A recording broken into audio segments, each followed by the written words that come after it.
show's going live.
What's going on, everyone?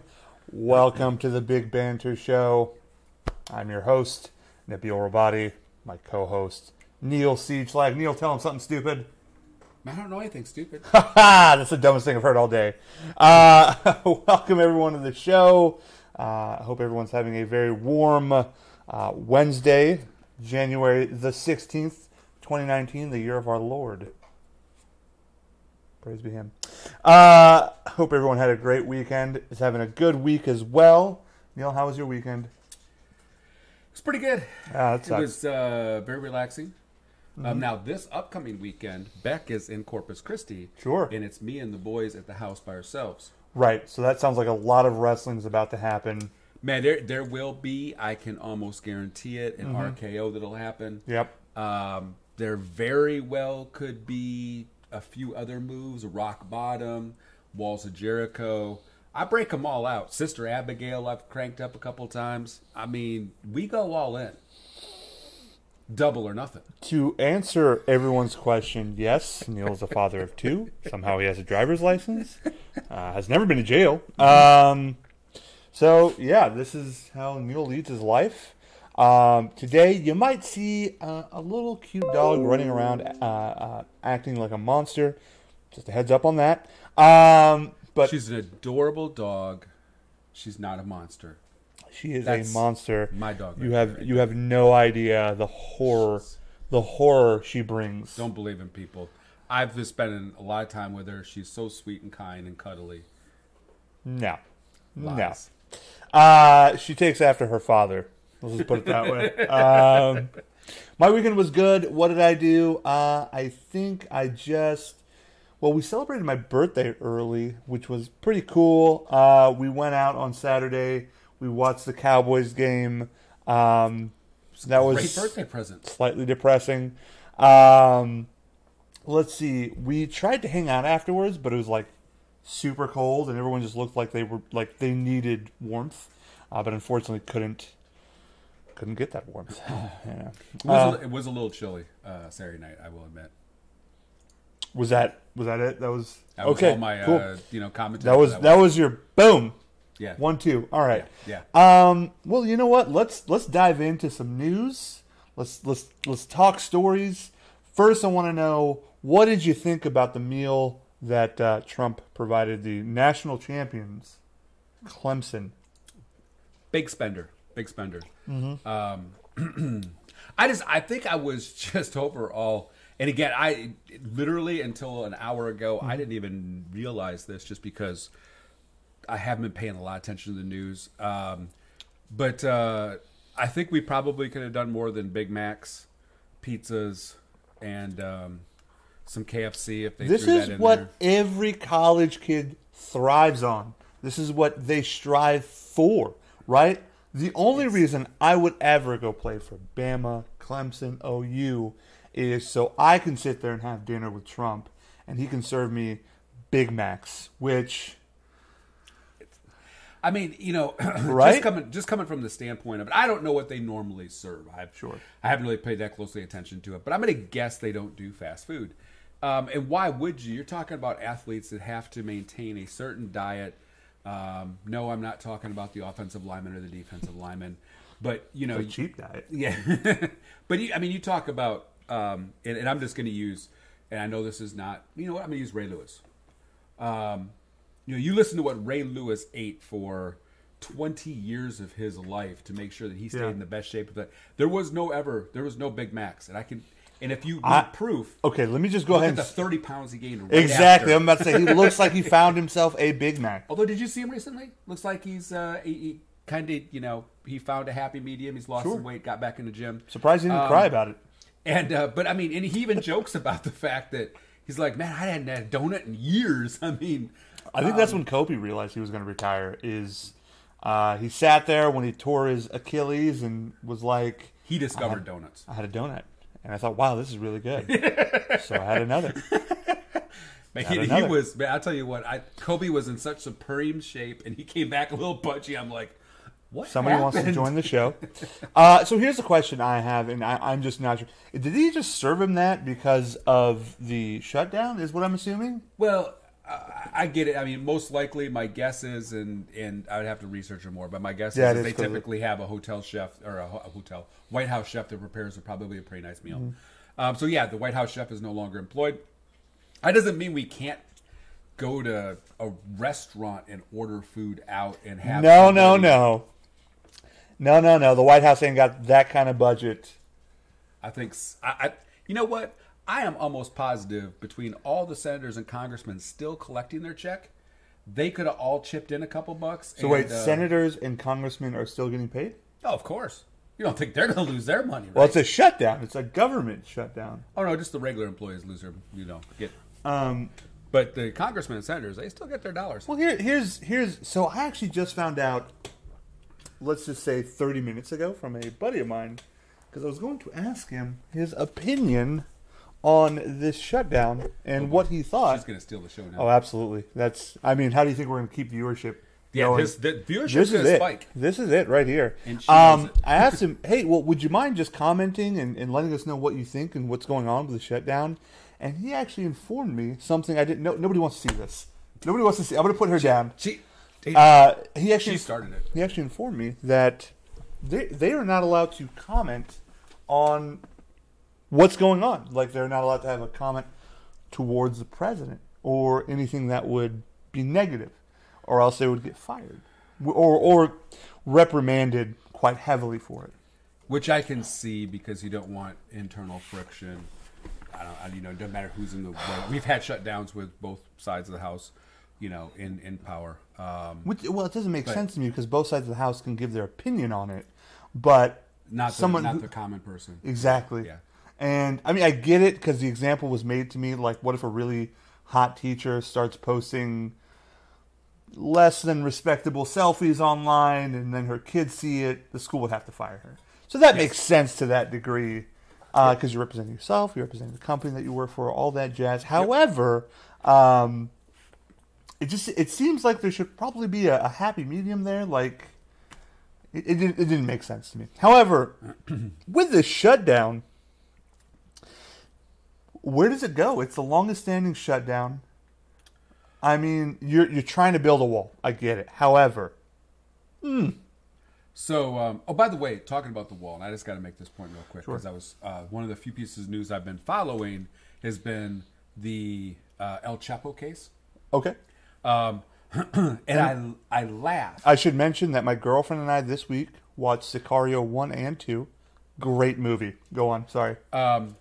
So I laugh because during the testimony this week, Yeah. one of his right-hand men that helped him run the organization, they asked him, they're like, so how are you bringing drugs into the country? I mean, you got tunnels. What are you doing? And he goes, no, we just go through the main gate. We put the, we bury, Yeah. we hide the coke in the cars or whatever drug it is they're bringing Sure. in, whether it's the wheel wells or they cut, smugglers' hatches or what have you. Mm-hmm. But no, we're driving right through the front gate. We ain't going under tunnels or anything else. We're going through the front gate. So it made me laugh because I keep hearing about, hey, this is really going to X, Y, and Z.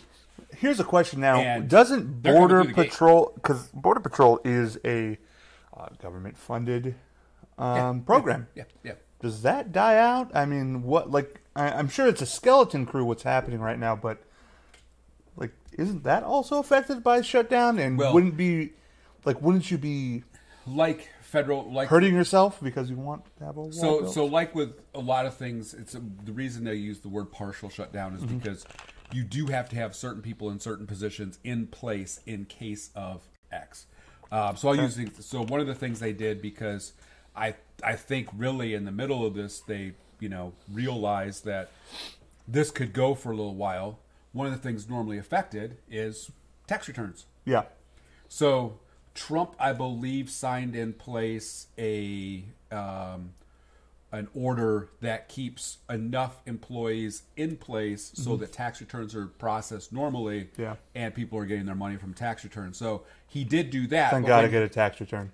But when he did that, he basically told the entire world, we're going to be shut down for a while. Which, in some of the comments I've heard come from senators and congressmen and spokespeople from the White House and everywhere else on both sides of the aisle have been very insensitive. It's like I read a comment from, and I don't remember who it was to be honest, but saw it on, I think it was USA Today. Was his comment was well, the government employees should be, they should be really excited about this. We're giving them a vacation that they didn't know was coming. Yeah, that's They got to pay bills. How are they Yeah. going to pay their bills? They're not getting paid. Yeah, if you live paycheck to paycheck in any way, you are in a world of hurt. I can only imagine.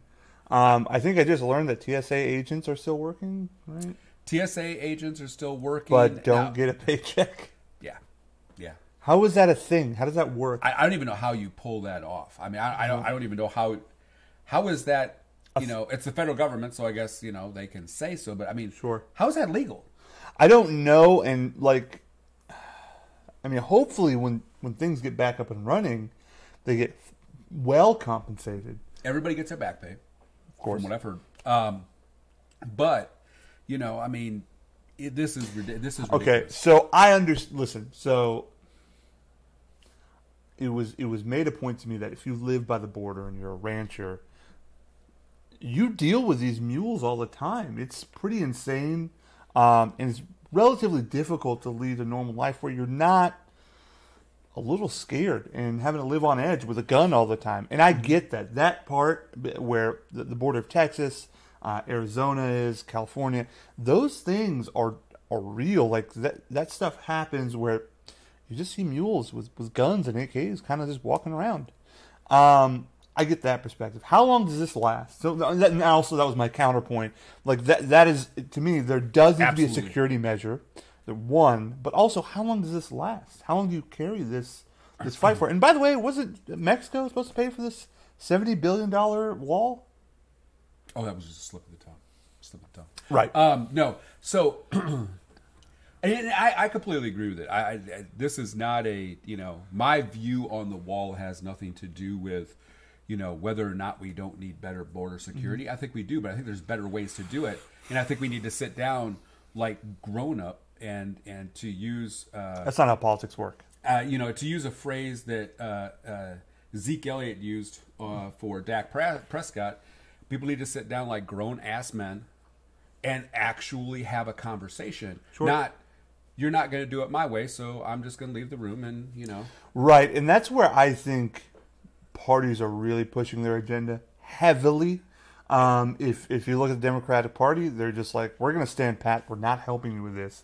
Because this term is coming up really soon, which, I would like to know if you think he's going to get reelected or not, because I don't think so. But all depends who ends up being his opponent. And Republicans, you've got to appease to the conservatives that are out there. And the conservatives want this wall to be built. Well, now, there's at least the majority opinion that I've heard. I'm about to say there's a growing chunk of his congressmen and senators that are starting to become frustrated more and more every day with him. Sure, because and the actual general public opinion is look, we can figure this whole what we're going to do for security out, but even his very hyper conservative base is starting to go, look, you know what? Get past this dang wall. Mm-hmm. Let's get the government open. Let's worry about other issues. Let's work on this. And we're not accomplishing anything by doing this. Now, I have a very simple plan on how to end government shutdowns for future notices.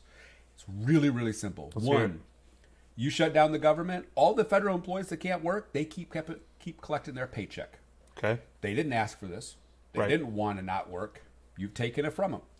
Two, every congressman, senator, and president. Mm-hmm.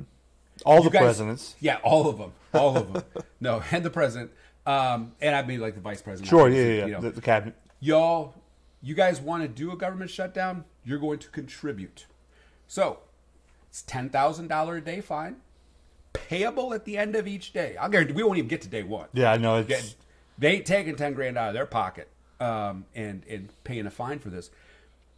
It's but because it doesn't affect them, you look at them. And again, it's both sides. I'm looking at both sides, listening to comments from both of them, and they're smug. Oh, it's absolutely. There's no, and I really, it drives me crazy when any of them say, well, can you believe what you're doing to the federal workers? Well, you're part of this problem. You are doing it to them. And so you are not willing to negotiate. Who caves in first? I'll be honest. I don't think it's Trump. Because I don't really think Trump cares if he gets reelected. What is the solution to this border security issue?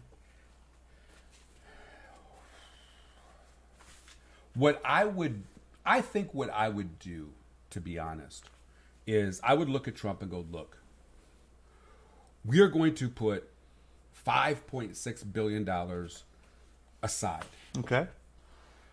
But we're going to talk about exactly what this is going to look like. Sure. We'll create that money because he keeps saying he needs this $5.6 billion. Okay, here's your $5.6 billion. The caveat is we're going to talk about what's the best way to secure the border. Right. And I can see. I mean, why not more government funded jobs toward that? Well, yeah, and that's just and I think if he. At that point in time, if they give him his $5.6 billion with the caveat of we're going to talk about what's the best way to actually, close that border, control that border, he can't come back. He can't come back to his constituents and go, "I didn't get what I wanted." Yeah. No, you got your $5.6 billion, and they're willing to sit down and talk to you about it. He's in a. I mean, if you want to corner him, that's how you corner him. You push him into his own game. I mean, I just don't know if he's the kind of person that can act like an adult. He knows when to. He does know when to turn and run. If you want to use it that way, he does know when. He knows when to hold him, and he knows when to fold him. When the dealing's done. But at the same point in time, you've got the other side locked in, saying, "Well, no, we won't cave." Yeah, and you got him saying he won't cave. And here's the problem: the senators and congressmen want to get reelected. So at some point in time, they're going to have to give. I don't think Trump cares. So how long before they just turn on Caesar? I mean, hopefully they don't stab him, or that'd be rude. Actually, just made me think of a really, really terrible joke in my head, and I'm going to leave it at that. Because they are terrible. Nabil can actually testify. I used to text him jokes. I just ignored them. I just looked at them and I just didn't know what was happening. After a while, I would get this text like, "What are you doing? What's happening?" He would just send me dad jokes. Terrible jokes. I think we lost a viewer on that. I did not know that, by the way, Tori. That is... I'm curious as to... I mean, I get that a terminal was shut down, but I wonder what the effect is on that. Tori just commented saying Houston Airport had to shut down a terminal because so many TSA agents called sick. Obviously, the Cowboys game was on. And I was just kind of curious as to, I mean, how much that affects. Like, what does that do? It's going to affect airline business. I mean, and you're going to start seeing pressure from airlines start coming into play and going, hey, look, you guys are starting to mess with our business now. And you know, I mean, it's just, you know, I keep looking at the news. I keep, you know, looking at both sides, and I can't find an adult in the group. Right. There isn't going to be one. No. I don't think there will be one. And eventually, I mean, at the end of the day, I just don't think Trump cares. Yeah. And so if anybody's going to cave, it's going to be everybody else, including his own party members, because there's a number of his own party members like, look, let's get the government open, worry about this later. I'm seeing more and more congressmen on the right, you know, and senators on the right going, look, dude, stop it now. Let's get the government open. Let's move forward. And he won't do it. Wrap up your thoughts on this. I just think it's yet another example of how terribly inefficient our government has become. Mm-hmm. You know, when my kids were little, they didn't throw this many temper tantrums. I still do, though. I'll be honest with you. I am a monster. You know, I mean, you see adult temper tantrums every single day. I see just absolutely ignorant comments made day in and day out, and I scratch my head and think to myself, you know, really, this is what we're down to. So, hopefully, they can get their act together. I can't say that I'm that optimistic at this point. That is a commercial on the corner of your screen. This is to transition us to the next thing we're going to talk about, which is Kansas City versus the Colts. I'm just going to look up some stat lines real quickly. I'm going to have that ready for us. I'm going to kick this off by saying I knew that was possible, but I didn't see it coming. I didn't see it coming because of what we predicted. Well, and Kansas City hasn't won a home. I mean, they're 0-6 in their own home playoff games. Their last win was back in the 90s in the playoffs? What is my dog messing up? Nora, young lady. Okay. I have this toy. I'm not going to show the toy. It is not an appropriate toy. At least it doesn't feel appropriate. Anywho, just because of what it looks like to me. God dang it. I have myself just my dog. My dog. Okay. Nope. That's not where I want to be. I want to be right here. Perfect. I am inefficient. Nabil's not efficient. So. Yeah, the Colts, Chiefs. Wow. Do you think the weather got to the Colts? Do you think the Chiefs were just prepared? I just think the Colts, the Colts are running incredibly hot. I think the Colts they weren't ready for, and we said it actually at the end of the show, last week, that if the Chiefs got out to that hot start, the Colts they needed both dimensions. They needed their running game, they needed their passing game, each set up each other. And if the Chiefs somehow got out to a hot start and made them just go to a strict passing offense, the Chiefs don't do a lot of good things on defense. They are the number one rushing defense you're going to find. Most sacks in the NFL. They can pin their ears back, go get themselves a quarterback. Where did this Damian Wilson kid come from, by the way? So, did I tell you he helped me win a fantasy football league? You said that about Marlon Mack. I had them both. Really? Yeah. And I also had Minnesota's running back, Delvin Cook. Tori, a tantrum? I don't know what he's trying to say. Did you mispronounce temper tantrum? Did I really? No. I might have. Well, Tori would be the one to catch it because Tori is what we call a narc in the industry. Yes. Temper tantrum. Did I say temper tantrum? Maybe. Who knows? I may have. Do you think the weather is really affected this game the way? I don't really think so. I think really what it was is Kansas City got out to the hot start. Sure. They were able to do what they do best on defense, and that's just go after the quarterback full blast. I mean, from all I've heard about Kansas City's defense, they don't really have a defense. It's not a good one at the very least. No, it was ranked, I think, 30th. But they were the number one. They had the most sacks in the NFL. They could go get a quarterback. They got Justin Houston. Okay. They got some guys that can go get a quarterback. They don't have linebackers. They don't have D4 Justin backs. Houston, ate pretty well that day with 3 sacks. So I can only imagine the amount of pressures as we see here between the two. That Luck had 15 total sacks all year. Yeah. I mean, he was not used to getting that pressure all year long. Which is insane because that O-line was protecting him all year long pretty well. Well, I mean, when they went in that hot start and Marlon Mack came back, that O-line was kind of hitting its stride with Quentin Nelson as well. Yeah. And I mean, the receivers I don't think were, they were blitzing. The receivers didn't have time to get open. Yep. It didn't give Luck a lot of options. Again, what I was really impressed with Andy Reid was with Patrick Mahomes.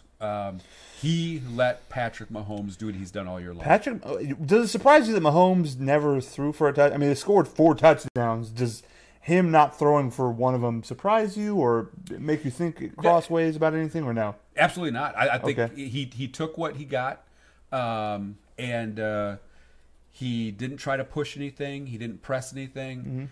Mm-hmm. He tore them apart with the passing game. And especially that pass right there. That was a strong pass. Real girly throw. But it saved a sack. But no, I mean, he did a great job they did the work in the passing game. Damian Williams cleaned it up when they got down close to the touchdown.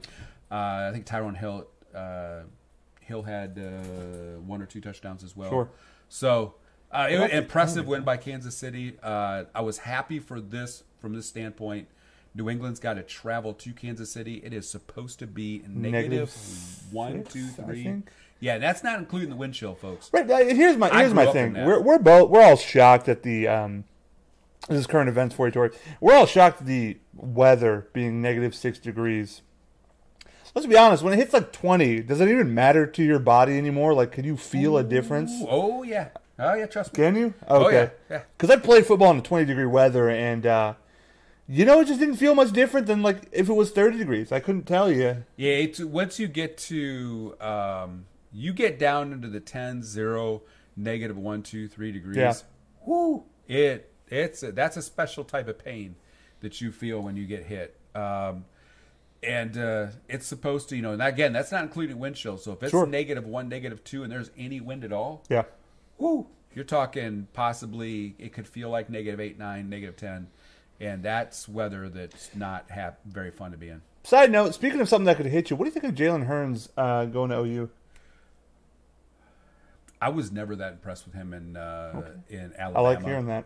I don't think he's in my opinion he's a major step down from Baker Mayfield and Kyler Murray. I can see that. Yeah. I think he can lead a team, but he doesn't. I think he's got some skill set. Yeah, he can run a little bit. I think Bama was right to move away from Tua to. I'm sorry, move away from Jalen to Tua. Yeah, no. I mean, they absolutely and Tua and I'm sorry, Jalen was, he was right to leave. If he wanted to play, he needed to move somewhere else. So we know where the Chiefs are going. Obviously, this week playing the Patriots. Where do the Colts go from here? What are your thoughts on their offseason? What do they need to do? That offensive line does not need to be played with at all. They have got a great offensive line. Andrew Luck. He had a shaky game, but he really had a great second half this season. Sure. Marlon Mack is the real deal. So I mean, I would invest probably in a wide receiver or two. Okay. T.Y. Hilton is not getting younger. And other than that, I think the beauty that Indianapolis sits in right now is they get to go, add pieces to the puzzle. Their defense was incredibly solid. And, yeah, it got beat up by Kansas City, but Kansas City's beat everybody up. I mean, there's no shame in going up 31 to a team that scored, I think, 37 a game. So, would you add any more to that defense of theirs? I mean, that's the beauty. They get 7 rounds to just add to what they already got. I think it couldn't hurt them to have a pass rusher because I don't know who their pass rusher was. They've got that great linebacker from last year. They have Darius Leonard. Darius Leonard. Yeah. That's about it. That's the only name. There's J.J. Wilcox, former Cowboy. That's about. Those are the two people I know. But yeah, I would D lineman, a linebacker, maybe another corner. But they're sitting good. I mean, that was a great defense. It was the number 1 defense from, I think, week 6 on. Just continue adding to the pieces of the puzzles. But Indianapolis has got a very bright future. Right, and there's a new way to sign up for emails now, as you can tell by this advertisement happening. So let's just move on to the next game. The one everybody wants to know about, Rams-Cowboys. But first, a word from our sponsors, the iPhone X. Sorry, guys, we're using YouTube to kind of just show you these highlights. Right, wrong, or indifferent. It's actually brought to you by Nora. That's what my manager always says. All right, so Cowboys play the Rams. Cowboys lose 30-22. Now, to some people, this was a great game. It was. I have so many mixed opinions, right? I don't know if the game was as bad as everyone's saying it is when they say, oh, the Cowboys got mauled and destroyed and this is embarrassing, blah, blah, blah. I just think the problem with the Cowboys has always been the same problem as before with the Jason Garrett era. They don't know how to adjust, right? No. The Rams knew exactly what Dallas was doing. They annulled everything that was happening from their defense. I thought a bright spot was Dak. I mean, throwing for 266 yards and a touchdown. Did great. Rushed for a touchdown as well. I think it's promising that you have a quarterback in Dak Prescott now. Versus at the beginning of the year, I couldn't give you that answer straight up. But I know Michael Gallup and Amari Cooper had a heck of a game. Zeke did okay. Really didn't stand out for me, I don't think. Just got kind of beat up. And whereas Joe Looney, the center who was kind of replacing Travis Frederick for the year, was pretty good all year, really got ate up by Sue and Donald. It just seemed like we just didn't have an answer for them. They just kept plugging the gap. But again, and maybe you can answer this for me because I don't know. The offense for the Rams kept using motion, and it kept throwing our defense off, apparently. Why couldn't you adjust to that? What was happening there? So I actually was listening to Fox Sports, and I thought that I heard a great summary from a guy that played offensive line.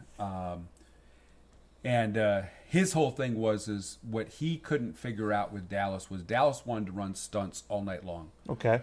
The problem is the Rams are a zone run team. Yep. Which the worst thing you can ever do is run stunts. And where he was surprised was at halftime, there was no adjustments made whatsoever. They just kept running the stunts. We got to stop. Stream went down. Let's see. So let's pause the stream. Sorry, apologize, guys. I think our stream went down. Stream is currently unavailable. Oh, no. Oh, it's because we're showing the game. Ah, shit. Well, that's bad. Oh, shit. Okay. Well. They jumped on that quick, didn't they? They did. I give them some credit on that.